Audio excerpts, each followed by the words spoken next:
कामिनी निर्विकार भाव से बैठी शून्य में ताक रही थी।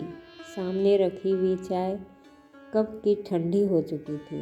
कल तक जिस घर में हंसी मजाक ठहाकों की आवाज़ें गूंजती थी, रसोई खुशबू से तर रहती, कहीं बेटी की साड़ियाँ बिखरी होती तो कहीं सलवार कमीज, कभी कौन सी फिल्म देखने जाना है इस पर भारी डिस्कशन होता तो कभी अगली छुट्टियों की प्लानिंग। पर आज पूरे घर में गहरी चुप्पी थी। कामिनी के कानों में अचानक बेटी और नातिन की आवाज़ गूंजने लगती, पर नज़रें उठाकर देखती तो साएं साएं करता उदास घर खाने को दौड़ रहा था। गहरा सन्नाटा पसरा हुआ था चारों ओर, ठीक कामिनी के अंतर्मन की तरह। कामिनी ने गहरी सांस ली और उठ खड़ी हुई। बालकनी में टहलते हुए कामिनी ने नीचे देखा। बगीचे में खेलते हुए बच्चों को देखकर फिर स्वीटी की याद आ गई। एक हुक सी उठी भीतर से जो उसकी आंखें भिगो गई। बिल्कुल नीरू तर गई है स्वीटी। हाँ, नीरू भी तो इतनी ही थी जब उसकी गोद में आई थी। वक्त पंख लगाए कैसे उड़ जाता है पता ही नहीं चलता। कामिनी बालकनी में रखी आराम कुर्सी पर आंखें मूंदकर बैठ गई।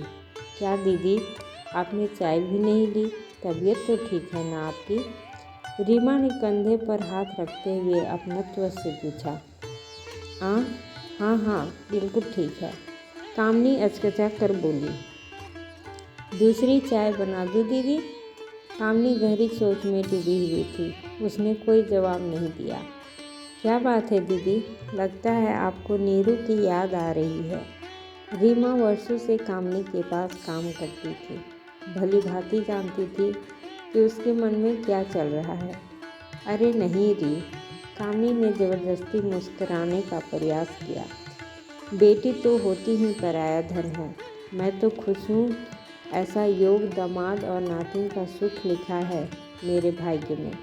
मैं तो अगर दिया लेकर ढूंढती तब भी ऐसा दामाद ना ढूंढ पाती।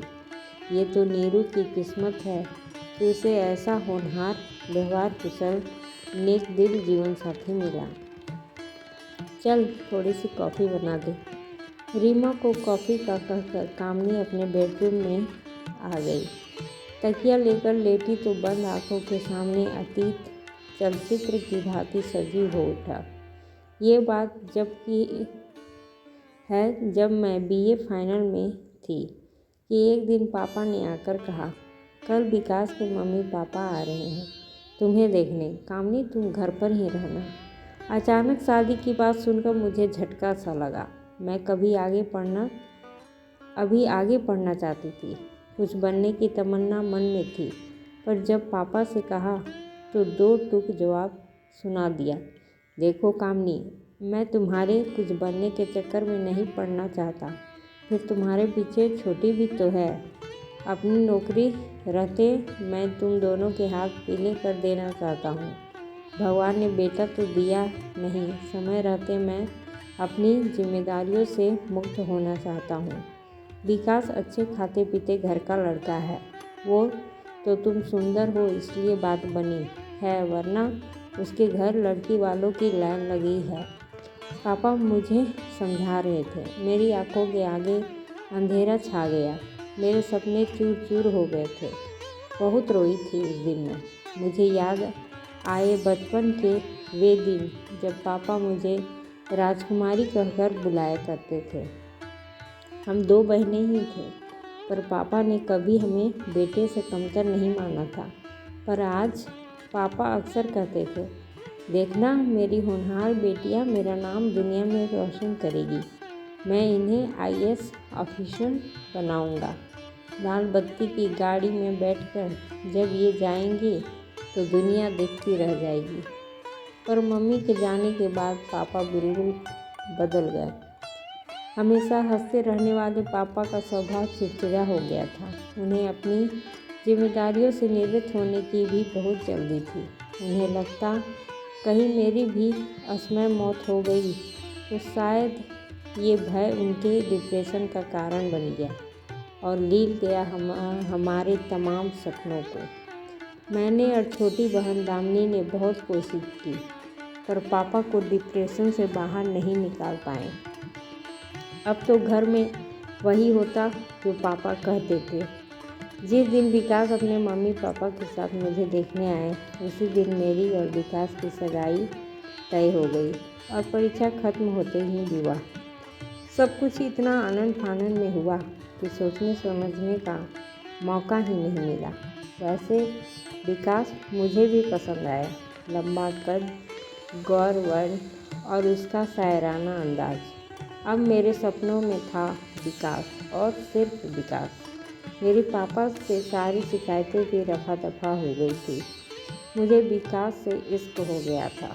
सच, लड़कियां भी बड़ी अजीब होती हैं। उनकी ज़िंदगी में इश्क का मौसम आते ही वे सब कुछ ड्रॉप कर देती है। सारे सपने, ख्वाहिशें, तमन्नाएं कर देती है प्रेम के हवाले। आई एम इन लव, इस एक वाक्य के सहारे वो सब कुछ छोड़कर उस शख्स के साथ उड़ जाती है सपनों के रंगीन आसमान में, जिसे कल तक वो जानती तक नहीं थी। एक शख्स के मिलते ही नए सपने परवान चढ़ने लगते हैं। इंद्रधनुषी ख्वाहिशें नए सिरे से ज़िंदगी की फलसफा तय करने लगती है। पूरी दुनिया को उसी नज़र से देखने लगती है जिन आँखों में उसे खुद के लिए प्यार दिखाई देता है। शादी के बाद ठीक ऐसा ही हाल मेरा भी था। विकास को देखकर दिन शुरू होता तो विकास की बाहों में रात। मैं वही पहनती जो विकास को पसंद था, वही करती जो विकास को पसंद आए। मेरी सोच विचार सब पर विकास का कब्जा था। विकास के प्यार का जादू मेरे सिर चढ़कर बोल रहा था। मेरी ज़िंदगी विकास से शुरू होकर उसके आगे पीछे लट्टू की तरह नाच रही थी। शादी के महीने भर बाद हम हनीमून मनाने गोवा चले गए। गुलाबी सुबह, सुहानी शाम, समंदर की लहरें, खुशनुमा माहौल, पींगे भरता इश्क, गीली रेत पर निशान छोड़ते कदम, बाहों में बाहें और आंखों में आंखें डाले एक दूसरे का साथ। लेकिन इन सब के बीच कुछ ऐसा था जो मुझे हलवे के बीच किरकिरी का एहसास करवा रहा था। हनीमून के दौरान मैं समझ गई थी कि विकास को काफ़ी गुस्सा आता है। एक तरफ उसकी जिंदा दिली मन मोह लेती तो दूसरी तरफ उसका गुस्सा मेरे सारे अरमानों पर पानी फेर देता। बात बात पर रोकना टोकना विकास की आदत थी। पल में सोला, पल में माशा। विकास का बर्ताव मेरे सामने बहुत से प्रश्न चिन्ह छोड़ रहे थे। पर किससे कहती, क्या कहती? 10 दिन गोवा में बिताकर हम इलाहाबाद लौट आए थे। धीरे धीरे मेरी समझ में आ गया था कि विकास जिद्दी, क्रोधी और गुस्सैल स्वभाव वाला मनमौजी इंसान था। उसके लिए वही सही था जो उसने कहा। किसी और की बात सुनना मानना उसे गवारा नहीं था। मैं सब कुछ जान गई थी, पर मैंने सोचा मैं अपने प्यार से विकास की बुराइयों को अच्छाई में बदल दूंगी। बस इसी प्रयास में मैं उलझती चली गई। मेरा समझाना विकास को हमेशा उपदेश से ही लगता। वो झल्लाकर ठीक पड़ता। संयुक्त परिवार में मुझे सबके सामने बार बार अपमानित होना पड़ता। मेरी टीस मेरी आंखों से पानी बनकर बरसती, पर इससे कहाँ कुछ बदलने वाला था। दीदी, कॉफ़ी, रीमा ने लाइट जलाते हुए कहा। बाहर गहरा अंधेरा हो गया था, ठीक मेरे जीवन में छाए अंधेरे की तरह। पर रात को जो चंद्रमा अलौकिक करता है, नीरू भी रोशनी बनकर आई थी मेरी ज़िंदगी में। कॉफ़ी पीते हुए यादों के पन्ने फिर फड़फड़ाने लगे थे मेरे सामने। शादी के 2 साल बाद विकास का तबादला दिल्ली हो गया। मैंने राहत की सांस ली। कम से कम सबके सामने जलील तो नहीं होना पड़ेगा। विकास की आदतें यहाँ भी ज्यों की त्यों बनी हुई थी। हर बात, हर चीज़ में मीन मेख निकालना, चिल्लाना, अपनी टांग छोटी से छोटी और बड़ी से बड़ी बात पर ऊपर रखना उसके स्वभाव का हिस्सा थे। मैं लाख कोशिश करती, पर विकास किसी परिवर्तन के लिए तैयार नहीं था। कभी कभी मेरा मन करता कि सब कुछ छोड़कर कहीं भाग जाऊं, कहीं दूर, बहुत दूर। पर कहाँ? ये ऐसा यक्ष प्रश्न था जिसका जवाब नहीं था मेरे पास। परंपरा की बेड़ियों में जकड़ा मेरा मन डोली में आने वाली सिर्फ अर्थी पर ही वापस जाती है कि आगे कुछ सोच ही नहीं पाता। दिन महीने साल यूं ही गुजरते जा रहे थे। धक्का मुक्की करते हुए सांसें चल रही थी। मेरा मोम दिल पत्थर होता जा रहा था। मुझे सब कुछ सहने की आदत सी हो गई थी, फिर चाहे वे शब्दों के तीर हो या कुछ बोलने की एवज में मिलने वाला तमाचा। शादी को 4 साल बीत गए थे पर मेरी गोद सुनी ही रही। विकास को एक और बहाना मिल गया था मुझे अपमानित करने का। भगवान भी ना जाने किन कर्मों का फल दे रहा था। डॉक्टर ने तो सब कुछ नॉर्मल ही कहा था, पर हारे हुए जुआरी की तरह चुप रहना ही मेरी नियति बन गई थी। काफ़ी खत्म हो कर टहलते हुए याद आया वो दिन जब नीरू मेरी जिंदगी में आई। उस दिन सुबह आँख खुली तो लगा नीचे काफ़ी शोर हो रहा है। मैंने बालकनी से देखा पर माजरा समझ नहीं आया तो फिर नीचे चली गई। पुलिस भी थी। पता चला किसी टैक्सी वाले की टैक्सी में कोई अपनी 1 साल की बेटी छोड़ गया था। बच्ची उस भीड़ को देखकर लगातार रो रही थी। सब उस मासूम से तरह तरह के सवाल कर रहे थे, लेकिन वह उन सब अजनबियों को फटी फटी आंखों से देखती और फिर रोना शुरू कर देती। पुलिस अपनी पूछताछ कर रही थी। टैक्सी वाला अपनी अनभिज्ञता की कहानी कह रहा था। लोगों के कयास जारी थे।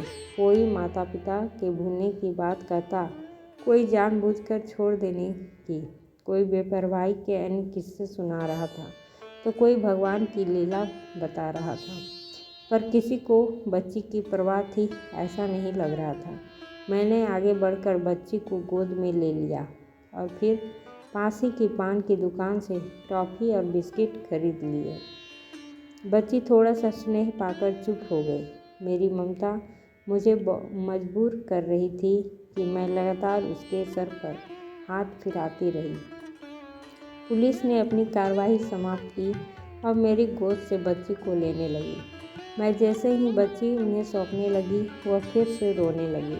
अब मेरी ममता अपने चरम पर थी और मैं उसे रोते हुए नहीं देख पा रही थी। फूल सी नन्ही जान मेरी गोद से नीचे नहीं उतरना चाहती थी। उसने मेरी साड़ी का पल्लू कसकर पकड़ रखा था। मेरी भीतर की माँ ने बिना विकास की परवाह कहा, जब तक इसके माता पिता नहीं मिल जाते क्या मैं इसे अपने पास रख सकती हूँ? पुलिस वालों की तो जैसे बला टली। क्यों नहीं, जब इसके माँ बाप मिल जाएंगे हम इसे ले जाएंगे। मेरा नाम पता नोट कर पुलिस ने अपनी राह पकड़ी और मैंने अपनी। मैं बच्ची के सर पर हाथ फिराते उससे बातें करते जब घर के दरवाजे पर पहुंची तो होश में आकर ठिठक गई। विकास दरवाजे पर ही खड़ा था। विकास, मैं बच्ची अपने माता पिता से बिछुड़ गई है। पूरी तरह रो रही थी तो मैंने किसी तरह थूक निकलते हुए मैंने कहा। विकास पाँव पटकते हुए भीतर चला गया। आने वाले तूफान का अंदाज़ा हो चुका था मुझे, पर क्या कर अब क्या, तीर तो तरकस से निकल चुका था। विकास पता नहीं क्या सलूक करती पुलिस इस बच्चे के साथ, इसलिए इसे अपने साथ ले आई। क्यों, ठीक ही किया ना मैंने, कहते हुए मेरी जुबान लड़खड़ा रही थी। बदन सूखे पत्ते की भांति काँप रहा था। हाँ, बड़ा पुण्य का काम किया। न जात का पता न धर्म का, पता नहीं किसका पाप है, बस ले आई गोदी में उठाकर। घर पर ही पड़ा था मैं, पूछने तक की जहमत नहीं उठाई तुमने। बहुत चर्बी चढ़ने लगी है आजकल। भुनभुनाते हुए विकास ऑफिस चला गया। 4 दिन तक लड़की के माँ बाप का कोई पता नहीं चला। विकास रोज़ मुझसे लड़ता, लड़की को पुलिस के हवाले करने की बात कहता या फिर अनाथालय छोड़ने की रट लगाता, पर मुझे अपनी ममता की पुकार के आगे कुछ सुनाई नहीं दे रहा था। विकास की हर बात पर मैंने चुप्पी का ब्रह्मास्त्र रख दिया था।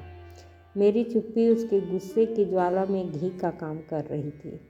एक दिन मैंने हिम्मत करके विकास से पूछा, विकास, क्यों ना हम इस बच्चे को गोद ले लें। प्लीज़ विकास, मना मत करना।